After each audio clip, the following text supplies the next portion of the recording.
जय श्री कृष्णा प्रिय बंधु, स्वागत है आप सभी का फिर से हमारे YouTube चैनल विद्या ज्ञान दर्पण में। प्रिय बंधुओं, आज की कहानी बहुत ही ज्ञानवर्धक होने वाली है। यह कहानी एक मेहनती लड़के की है जिसमें हम जानेंगे कि मेहनत का फल कैसा होता है। सीधे कहानी पर ही चलते हैं। दोस्तों, बहुत समय पहले की बात है। एक छोटे से गांव में एक सीधा साधा लड़का रहता था। नाम महेश था। उम्र उसकी कोई 18 साल की थी। चेहरा मेहनत से तपे हुए चेहरे जैसा, पर आंखों में एक अलग सी चमक। वो गरीब परिवार का था, लेकिन हालात के आगे कभी झुका नहीं। महेश के पिता गंभीर बीमारी से पीड़ित थे। बिस्तर पकड़ लिया था उन्होंने। माँ खेतों में मजदूरी करके जो कुछ मिल जाता उससे दाल रोटी का जुगाड़ करती। घर की दीवारें पुरानी थी, छत से बारिश में टपकती बूंदें और जमीन पर टूटी चटाइयां। यही था उनका संसार। महेश की एक छोटी बहन भी थी, गौरी, जो गांव के सरकारी स्कूल में 8वीं कक्षा में पढ़ती थी। पढ़ाई में तेज थी, पर उसकी आंखों में भी दर्द था। माँ की थकी हारी सांसों का, पिता की दवा की कीमतों का और शायद अपने भविष्य का भी। घर का एकमात्र सहारा अब महेश ही था। दिन भर किसी के खेत में मजदूरी करता, कभी ईंट ढोता, कभी बोरवेल खुदाई में मदद करता। माँ का कहना था, बेटा तू ही मेरी आखिरी उम्मीद है।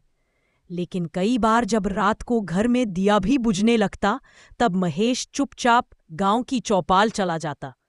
अंधेरे में बैठकर चांदनी को देखता और सोचता, क्या वाकई मेरी जिंदगी ऐसे ही गुजर जाएगी? क्या बापू का इलाज कभी नहीं हो पाएगा? और बहन उसकी शादी ऐसी ही एक रात थी। चुपचाप बैठा था महेश चौपाल पर, गहरी सोच में डूबा हुआ। तभी एक धीमी सी आवाज आई, क्यों रे महेश, अकेले काहे बैठा है इतना चुपचाप? महेश ने सिर उठाकर देखा। चंपक चाचा, गांव के सबसे बुजुर्ग लेकिन सबसे समझदार इंसान। लोगों का कहना था कि उन्होंने जिंदगी को बहुत नजदीक से देखा है। महेश बोला, चाचा आप तो जानते हैं घर की हालत खराब है। बापू की दवा, माँ की थकान और बहन की पढ़ाई सब मुझ पर है। पर गांव में मजदूरी से कुछ होता नहीं। मैं कितना भी काम करूं, पैसे कभी पूरे नहीं पड़ते। चंपक चाचा मुस्कुराए, फिर गंभीर होकर बोले, बिल्कुल सही कह रहा है, तू चिंता करना ठीक है बेटा। महेश बोला, सोच तो रहा हूं चाचा, पर कुछ समझ नहीं आता। चाचा ने हल्का हाथ उसके कंधे पर रखा और कहा, शहर जा बेटा। गांव के बाहर जो छोटा शहर है, वहां कुछ तो मिल ही जाएगा।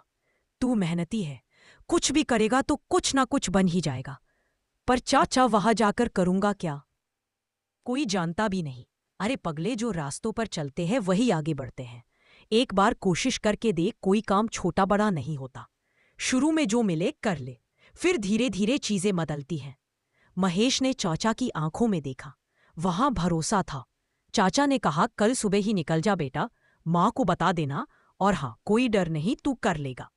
अगली सुबह महेश ने माँ को सारी बात बताई। माँ चुप रही कुछ पल, फिर हाथ जोड़कर बोली, जा बेटा, तू ही मेरी उम्मीद है। जो भी करेगा परिवार के लिए ही करेगा। मेरा आशीर्वाद हमेशा तेरे साथ है। गौरी ने भी चुपचाप उसे देखा, आंखों में सवाल और आशा दोनों। महेश ने पुरानी सी एक पोटली बांधी, माँ के बनाए 2 सूखे पराठे रखे और पैदल ही निकल पड़ा उस छोटे शहर की ओर। शहर कोई बहुत बड़ा नहीं था, लेकिन गांव से तो कई गुना तेज था। लोग जल्दी चलते, बातें जल्दी करते। हर जगह भीड़ थी, दुकानों में, गलियों में, बस स्टैंड पर काम नहीं था। महेश ने पूरे दिन दुकानों, ढाबों, होटल्स में पूछा, भैया काम मिलेगा, कुछ भी चलेगा? पर हर जगह से एक ही जवाब, नहीं, अभी नहीं चाहिए। दिन ढल गया। पोटली के पराठे खा लिए थे, जेब में कुछ बचे हुए पैसे थे, लेकिन रात गुजारने की जगह नहीं। चलते चलते बस स्टैंड पहुंच गया, जहां अब सिर्फ 2-3 बसें खड़ी थी। वहीं एक साइकिल रिक्शा वाला खड़ा था, जैसे कुछ सोच रहा हो। महेश धीरे से उसके पास गया और पूछा, भैया क्या मैं इस शेड के नीचे रात गुजार सकता हूँ? कोई जगह नहीं है मेरे पास। वो आदमी चौकन्ना होकर बोला, तू कौन है भाई? महेश ने सारा हाल बताया और कहा, मैं गांव से आया हूँ, काम की तलाश में हूँ। रिक्शा वाला थोड़ी देर चुप रहा, फिर बोला, देख भाई, ये छोटा शहर है, काम है पर इतना नहीं कि हर किसी को मिल जाए। पर तू चाहे तो एक काम कर सकता है। महेश की आंखों में उम्मीद चमकने लगी। तभी महेश ने पूछा, काम क्या है? रिक्शा वाला बोला, तू रिक्शा चला लेता है? महेश ने कहा, हाँ, साइकिल चलानी आती है तो मैं रिक्शा भी चला लूंगा। ये सुनकर रिक्शा वाला बोला, तू ठीक है। मैं तुझे कल एक सेठ के पास ले जाऊंगा जो रिक्शा किराए पर देता है। अभी तू यहाँ सो जा, मैं बस लेकर आता हूँ। मेरी रात की सवारी आई है। महेश ने सर हिलाया। रिक्शा वाला चला गया पर महेश ने पहली बार बस स्टैंड के शेड में आसमान की ओर देखकर सोचा, शायद यही रास्ता है जो मुझे कहीं पहुंचाएगा। सुबह उठते ही देखा वही रिक्शा वाला एक कप चाय लेकर आया। लो भाई, चाय पियो और चलो मेरे साथ। आज तुझे तुम्हारा पहला काम मिलेगा। महेश ने चाय पी और साथ चल पड़ा। थोड़ी देर बाद वे एक छोटी सी दुकान पर पहुंचे जहां कई रिक्शे खड़े थे। वो आदमी सेठ जी थोड़ा सख्त मिजाज का लगा, पर जब रिक्शा वाले ने उसकी गारंटी ली तो उसने महेश को एक रिक्शा दे दिया किराए पर। हर दिन 20 रुपये किराया, बाकी जो कमाओ तुम्हारा रिक्शा ठीक से चलाना, टूटे तो जिम्मेदारी तेरी। महेश ने पहली बार एक नई जिम्मेदारी अपने हाथों में ली थी। उस दिन से महेश अब एक रिक्शा चालक बन गया। दिन भर शहर में सवारी ढूंढता, छोटे बड़े रास्तों से होता हुआ लोगों को उनके जगहों तक पहुंचाता। रात को वही शेड, वही रिक्शा उसकी नींद का बिस्तर बनता। ना कोई शिकायत, ना कोई बहाना, बस मेहनत, ईमानदारी और उम्मीद का रास्ता। अब कुछ हफ्ते हो चुके थे। महेश शहर में रिक्शा चला रहा था। दिन भर पसीने से भीगता और रात को वही बस स्टैंड का शेड और उसकी रिक्शा ही बिस्तर बन जाती। उसने अपनी जिंदगी को नए ढंग से ढाल लिया था। हर सुबह उठना, बस स्टैंड के पास लगे नल से नहाना, वही 2 जोड़ी कपड़े, एक पहनना और एक धोकर सुखाना। दिन भर काम, फिर रिक्शा का किराया चुकाकर जो कुछ बचता, थोड़ा अपने लिए, थोड़ा घर भेजने के लिए। गांव से कोई आता तो वह उनके हाथों पैसे मां को भिजवा देता। अब उसके भीतर थोड़ा आत्मविश्वास आने लगा था। धीरे धीरे कई सवारी उसे पहचानने लगी थी। अरे वह सीधा सच्चा लड़का जो हमेशा मेहनत से रिक्शा चलाता है। एक दिन शाम के वक्त महेश रोज की तरह रिक्शा लेकर शहर की गलियों में सवारी ढूंढ रहा था। अचानक उसे एक परिचित चेहरा बस स्टैंड पर दिखा। गांव का ही एक आदमी जो किसी काम से शहर आया था। उसने महेश को आवाज दी। आवाज सुनकर महेश रुक गया। आदमी ने बताया, भाई जल्दी गांव चलना पड़ेगा, लेकिन एक बात कहनी है। तेरे पिताजी की तबीयत अब बहुत ज्यादा खराब हो गई है। डॉक्टर ने कहा है अब समय नहीं बचा, कभी भी कुछ हो सकता है। इतना कहकर वो आदमी बस में बैठ गया। महेश वहीं रुक गया।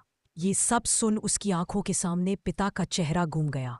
मां की झुकी पीठ और बहन की मासूम सूरत दिल बैठने लगा। खुद से सवाल करने लगा, क्या अब सब छोड़कर लौट जाऊं? लेकिन अभी तो कमाना शुरू किया है, इलाज कैसे होगा फिर? रात का अंधेरा गहराने लगा। तेज बारिश शुरू हो गई थी। बस स्टैंड पर भीड़ छट चुकी थी। वह रिक्शा वाला भाई जो रोज रात को काम करता था, आज नहीं आया था। महेश अकेला था। शेड के नीचे अपनी रिक्शा पर बैठा भीगा जा रहा था, लेकिन भीतर के तूफान से ज्यादा गीला। उसी वक्त एक तेज ब्रेक की आवाज आई। एक बस स्टैंड पर रुकी। बस से एक आदमी उतरा। हाथ में बैग था और तेजी से भागते हुए बोला, भाई, ओ भाई, जल्दी आओ, भीग जाऊंगा, मुझे अस्पताल जाना है। महेश फौरन अपनी रिक्शा लेकर दौड़ा और उस आदमी को बैठाया। बारिश में भीगते हुए फिसलन भरी सड़कों से होता हुआ महेश पूरे जोर से पैडल मारता रहा। आदमी बार बार घड़ी देखता बेचैन था। अस्पताल पहुंचते ही वह आदमी फौरन अंदर भागा। कहा, मेरे बेटे का ऑपरेशन है, सिर्फ यही चंद मिनट बचे थे, नहीं पहुंचता तो सब खत्म हो जाता। कुछ देर बाद वही आदमी बाहर आया। सांसें तेज थी, हाथ में पानी की बोतल और एक लिफाफा। उसने महेश को पैसे दिए और कहा, तुमने मेरी जिंदगी की सबसे कीमती चीज बचा ली। अगर तुम समय पर ना पहुंचाते तो मेरा बेटा आज जिंदा ना होता। महेश की आंखों में अपने पिता का चेहरा फिर घूम गया। आंखें भीग गईं, शब्द नहीं निकले। वो आदमी रुक गया। उसने गौर से देखा और पूछा, तुम्हारी आंखें नम क्यों हैं? महेश ने धीमी आवाज में सब कुछ बता दिया। मैं गांव से हूं, घर की हालत खराब है, पिता बीमार है, माँ खेतों में मजदूरी करती है, मैं रिक्शा चलाकर घर चला रहा हूं। आदमी कुछ देर चुप रहा, फिर बोला, तुम सचमुच बहुत ईमानदार और मेहनती हो। मेरा नाम विनोद है, यहीं इसी शहर में मेरी कपड़ों की दुकान है। आज मैं बड़े शहर से पैसे लाया था अपने बेटे के ऑपरेशन के लिए। तुम ना होते तो मैं नहीं जानता क्या होता। मैं तुम्हारी मदद जरूर करूंगा। कल सुबह मेरी दुकान पर आ जाना, मैं तुम्हें एक नौकरी दूंगा। काम छोटा होगा पर भविष्य बड़ा बनेगा। फिर उसने कागज पर पता लिखा और कहा, यह लो पता, सुबह आ जाना। आज तुम मेरे लिए फरिश्ता बनकर आए हो। अगली सुबह महेश उस पते पर पहुंचा, एक शानदार कपड़ों की बड़ी दुकान। इतनी सब बड़ी दुकान उसने गांव में नहीं देखी थी। अंदर गया तो देखा विनोद जी काउंटर पर बैठे थे। वो मुस्कुराए, आ गए बेटा, बैठो, पानी पियो। महेश थोड़ा हिचका, फिर धीरे से बोला, सेठ जी, जो काम आप कहे मैं करूंगा, बस सच्चे मन से मेहनत करूंगा। सेठ ने कहा, देखो महेश, काम बहुत आसान है। मेरी दुकान के कपड़े जो बड़े शहर से आते हैं, उन्हें लाने के लिए एक भरोसेमंद आदमी चाहिए। बस स्टैंड की तुम्हारी समझ, वक्त की पाबंदी और मेहनत ने मुझे भरोसा दिलाया है कि तुम यह काम कर सकते हो। महेश ने हाथ जोड़ लिए।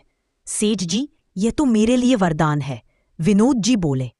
सैलरी कम होगी शुरू में, लेकिन काम सच्चे मन से करना, और हफ्ते में एक छुट्टी होगी।